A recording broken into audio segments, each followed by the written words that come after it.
Jamaah.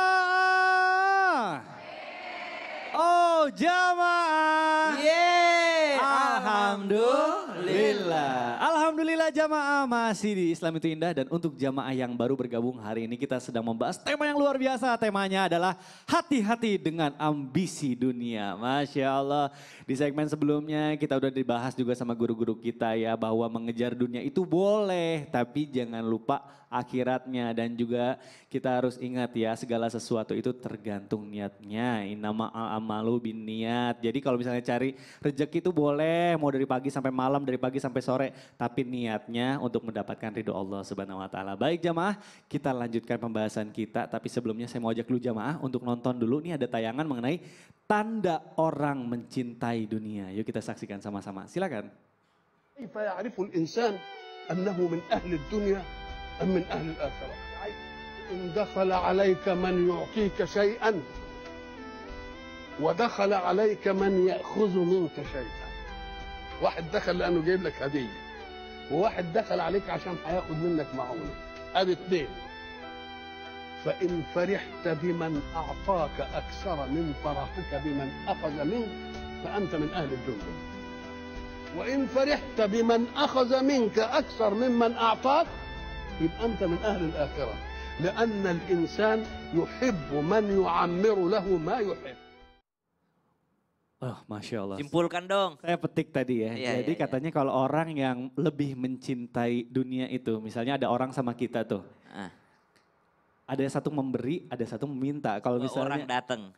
nih, kalau misalnya orang yang mencintai dunia akan lebih senang sama orang yang memberi. Tapi kalau misalnya orang yang senangnya sama akhirat, lebih senang sama orang yang malah meminta. Masya Allah. Waduh, itu tapi apa ya pelajaran penting tamparan buat saya. Saya Yap. sih jujur sih saya masih suka diberi kadang ya. Kalau misalnya ada orang pinjam duit dong, aduh kadang suka gimana gitu. Siap, siap. Berarti waduh gimana. Nah Ustaz Syam, benarkah nih ada cara dalam Islam yang diajarkan para ulama untuk mengetahui diri kita nih berambisi mengejar dunia atau akhirat nih? Langsung silakan guru. Bismillahirrahmanirrahim. Tabi guru-guru kami melakukan Allah Subhanahu wa taala Al-Qur'an surah At-Takatsur. A'udzu billahi minasy syaithanir rajim. Bismillahirrahmanirrahim. Alhaakumut takatsur hatta zurtumul maqabir. كلا سوف تعلمون ثم كلا سوف تعلمون كلا لو تعلمون علم اليقين لترون الجحيم ثم لترونها عين اليقين ثم لتسألن يومئذ عن النعيم. Allahumma arhamna bil Quran. Jadi kalau ingin mengetahui bahwa kita ini ngejar dunia apa ngejar akhirat, sebenarnya pengetahuan yang sesungguhnya nanti ketahuan pas kita sudah dikubur. Pas kita hatta zurtumul maqabir, kelihatan semua harta yang kita kumpulkan ternyata sia-sia. Kenapa sia-sia? Ternyata salah niat. Waktu di dunia cuma mengejar dunia saja tanpa memikirkan bekal akhiratnya. Namun ulama kita memberikan kisi-kisi. Salah satunya tadi disampaikan oleh Syekh Mutawalli Asy'arawi bahwa kalau mau ngukur diri ini masih cinta dunia atau udah cinta akhirat. Ada dua orang datang. Kalau yang datang ini meminta engkau senang berarti engkau ahlul akhirah, senang akhirat. Tapi kalau yang datang ini adalah orang yang akan memberi engkau lebih senang dengan yang memberi dibandingkan yang meminta tadi, maka engkau masih hubbud dunia. Kadang-kala kita aduh subhanallah mau datang siapa itu? Keluarga jauh dari mana? Kampung. Aduh mau datang lagi, biasanya datang ke sini minta dia pasti itu. Kita nggak senang dengan saudara kita yang datang dari kampung. Kenapa? Kadang-kala minta. Oh berarti Anda masih cinta dunia. Giliran pejabat mau datang di rumahnya, dia sediain semua makanan. Kenapa? Oh biasanya kalau dia datang pasti ada pembagian itu. Dia sediain semua makanannya. Kalau keluarganya dari kampung dia sembunyiin makanannya. Kenapa? Ntar juga paling pulang minta beras. Subhanallah. Berarti masih hubbud dunya. Kata Syekh Mutawalli Asy-Sya'rawi. Ini secara simpel bahasa kita nih. Yang kedua ternyata bagaimana caranya mengambil pelajaran supaya kita tidak seperti itu. Maka ada dua sifat yang mesti ada dalam diri kita. Apa itu? Zuhud dan wara. Zuhud itu tidak menjadikan dunia di hati. Wara itu berhati-hati dengan harta. Kalau hartamu sendiri, zuhudlah. Kenapa kalau kita zuhud dengan harta sendiri? Gampang memberi. Karena kita merasa bukan punya kita, ini punya Allah. Tapi kalau wara, pakai dengan harta orang lain. Maksudnya apa? Jangan sembarangan melirik punya orang lain. Subhanallah. Kalau gampang melirik punya orang lain, nikmat yang kita punya ini tidak enak rasanya. Benar banget. Subhanallah. Dia senantiasa melihat istri orang lain. Aduh istrinya itu sabar banget. Dia pulang tidak enak melihat istrinya. Kenapa? Istrinya cerewet. Kenapa? Senantiasa melihat istri orang yang sabar. Jangan melihat nikmat orang lain. Kalau nikmat orang lain hati-hati, wara. Tapi nikmat sendiri zuhud lah, gampang memberi. Wallah. Baik, Masya Allah. Baik, terima kasih guruku Ustaz Syam. Boleh tepuk tangan dulu dong Bu. Masya Allah. Aduh luar biasa pembahasan kita hari ini penting banget nih ya. Baik, nah sekarang saya mau tanya dulu kira-kira jamaah di rumah, yang ada di sini dulu deh. Ada gak sih yang mau nanya langsung sama guru-guru kita? Coba saya mau denger. Mau? Benar mau nggak yang sebelah sini?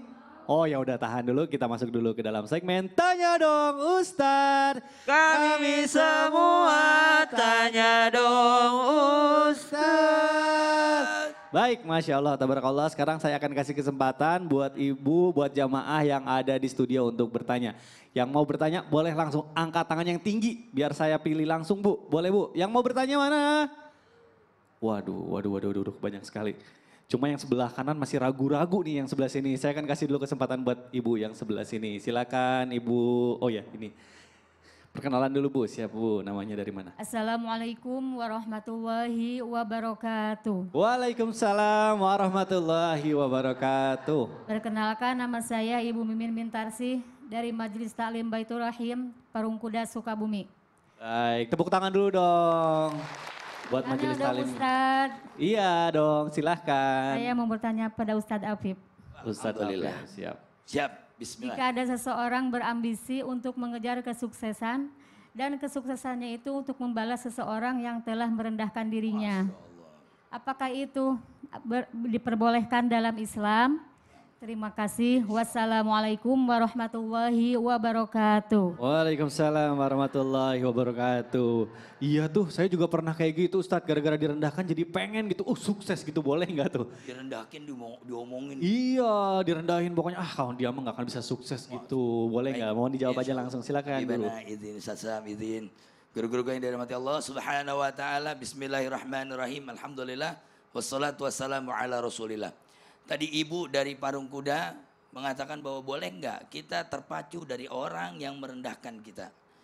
Ada sebuah pepatah, kurang lebih pepatahnya masalahnya dari Amerika ini. Kalau salah-salah saya Amerika Pondok Gede nih. Gimana? The best revenge is massive success. Masya Allah. Kira-kira oke nggak? Oke dong. Balas dendam terbaikmu adalah menjadi lebih baik dari sebelumnya. Balas dendam terbaikmu kepada orang yang merendahkanmu, maka harus lebih baik pekerjaannya, akhlaknya, attitude-nya. Jadi buktikan kepada dia bahwa saat kita direndahkan justru kita semakin naik. Insya Allah. Jadi yang paling penting adalah bukan soal kita direndahkan.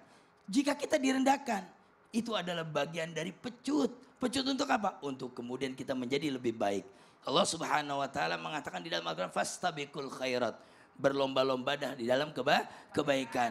Kita agak sulit untuk menutupi mulut-mulut orang yang merendahkan kita, betul? Betul. Karena tangan kita cuma dua. Maka saya berikan solusi bagaimana agar kita tidak mendengarkan orang lain merendahkan kita. Kita punya dua tangan untuk menutup dua kuping kita. Yuk coba ditutup kupingnya. Itu baru satu kupingnya, dua-duanya. Kedengeran nggak? Misalnya saya ngomongin ibu ini, ibu cantik deh, kedengeran nggak? Oh kedengeran orang yang dibilangnya cantik. Orang Ustadz pakai mic. Hadirin yang dirahmati Allah Subhanahu wa taala. Jadi kalau kita direndahkan, maka kita tunjukkan kita umat Islam yang tidak gampang terhasut. Kita tunjukkan dengan kebaikan kita tunjukkan dengan ibadah kita. Dan kalau kita direndahkan sesungguhnya kita populer. Kenapa? Buktinya kita diomongin orang, betul nggak? Dan kalau diomongin orang tidak membalas, pada beberapa episode yang lalu kita katakan bahwa itu adalah amal, itu adalah pahala tanpa amal. Bayangkan, kita dapat pahala, dapat saldo, dapat kiriman pahala tanpa kita beramal. Saat kita rendahkan, saat kita diejek, kita tidak membalasnya.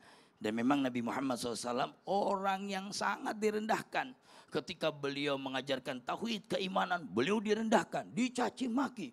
Bahkan keluarganya diintimidasi. Apa yang terjadi dengan beliau? Beliau terus berdakwah, beliau terus bersemangat.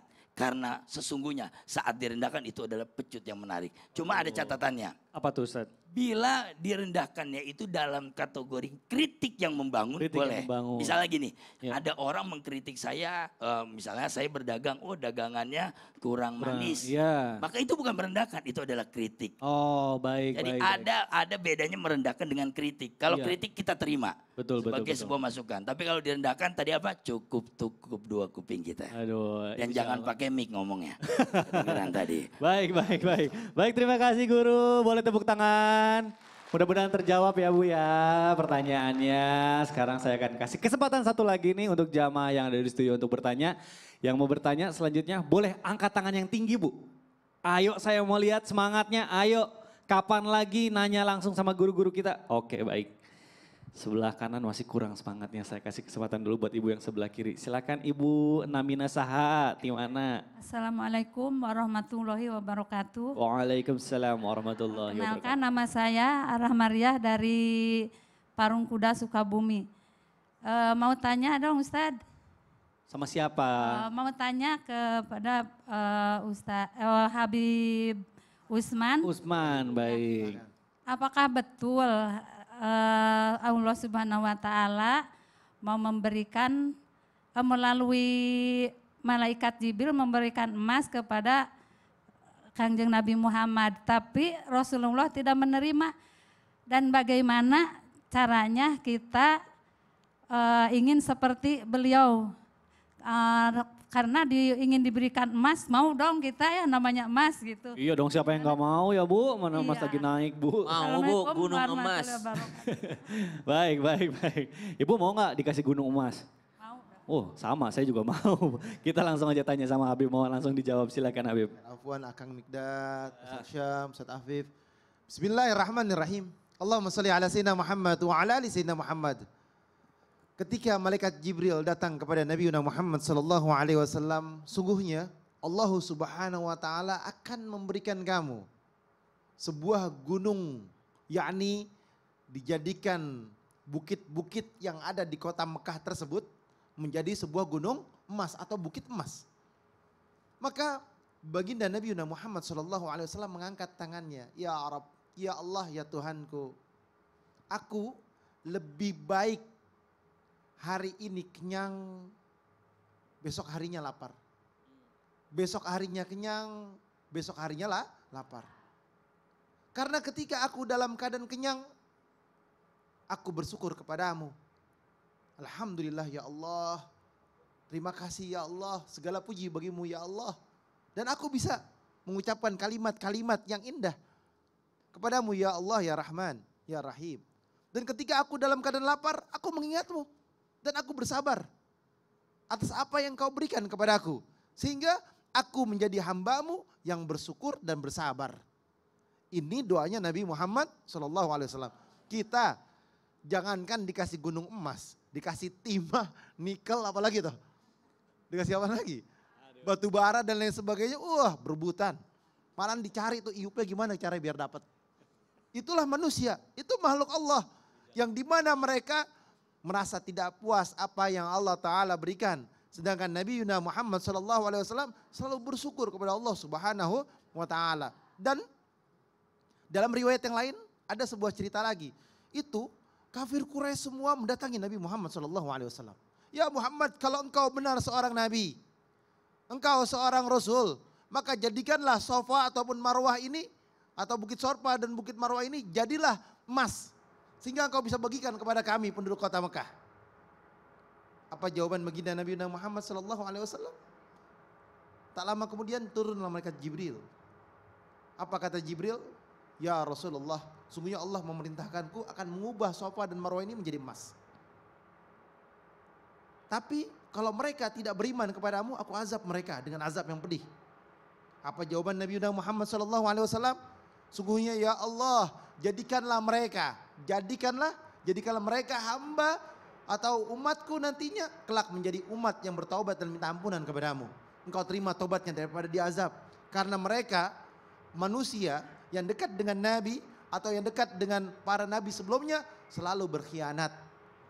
Tidak membenarkan apa yang dikatakan Nabinya. Kafir Quraisy, apa yang dilakukan Rasulullah nggak ada yang dipercaya. Bahkan dikatakan Muhammadun Majnun, Muhammad gila, penyihir dan lain sebagainya. Bahkan pamannya sendiri pun mengatakan seperti itu. Oleh karena itu Rasulullah SAW takut akan sahabat-sahabatnya dan umatnya lalai. Makanya doanya Nabi Muhammad SAW, ya Allah jadikanlah umatku hamba yang bersyukur, hamba yang bersabar, hamba yang selalu bertobat kepadamu ya Allah. Dan jadikanlah mereka orang yang gak paham, orang yang gak tahu. Sehingga mereka bisa minta ampunan dan mengenal aku sebagai Rasulullah SAW dan mengenal Allah Subhanahu wa ta'ala. Oleh karena itu hikmahnya adalah ingat dunia, bahwa dunia itu sebentar, dunia sa'ah. Tapi akhirat panjang, negeri yang abadi, negeri yang kekal. Kalau engkau cuma ngambil dunia, engkau akan celaka. Tadi yang dikatakan Ustaz Syam dalam tafsir Al-Hakumut Takatsur sampai akhir ayatnya, bahwasanya apa? Siapa orang yang mengetahui dia kejar dunia atau enggak, lihat nanti di dalam kubur. Aduh, baik. Karena kalau misalnya bukit itu berubah jadi emas juga kayaknya manusia nggak akan ngerasa cukup ya. Pasti minta lagi bukit-bukit selanjutnya ya, bukit emas selanjutnya ya Habib ya. Nanti mah nikau. Nah, tuh, Habib, baik. Terima kasih, boleh tepuk tangan dulu dong Bu. Mudah-mudahan terjawab ya Bu ya pertanyaannya ya, alhamdulillah ya. Baik, aduh Masya Allah. Tapi ini kalau bicara soal ambisi ini, saya selalu bertanya-tanya sama Ustaz Syam. Apalagi itu? Ustaz Syam tuh kalau misalnya berdonasi itu ya, sedekah itu suka berambisi gitu. Wih, Saya suka ngelihat, nah sebenarnya di mana sih Ustaz Syam biasanya berdonasinya itu? Soalnya kalau kita berdonasi, mudah-mudahan apa yang kita donasikan itu sampai dan juga benar amin, tepat sasaran gitu. Benar, Nah ini adalah benar. salah satu sarananya, yaitu CT Arsa Foundation. Terus berupaya memutus mata rantai kemiskinan melalui pendidikan yang berkualitas dan kesehatan yang optimal. Maka kami mengajak seluruh jamaah yang ingin peduli dan ingin turut berkontribusi meringankan beban mereka melalui doa dan sedekah yang terbaik melalui scan kris CT Arsa Foundation yang ada di bawah ini nih sebelah sini nih. Ah, boleh difoto dulu, di share di grup juga boleh. Boleh. Biar nggak salah sasaran donasinya. Benar, baik jamaah. Nah jangan sampai lupa melakukan kebaikan ya untuk ikut berdonasi juga. Nah nanti kita akan kembali lagi setelah yang satu ini tetap di Islam itu Indah. Jamaah, oh jamaah. Alhamdulillah.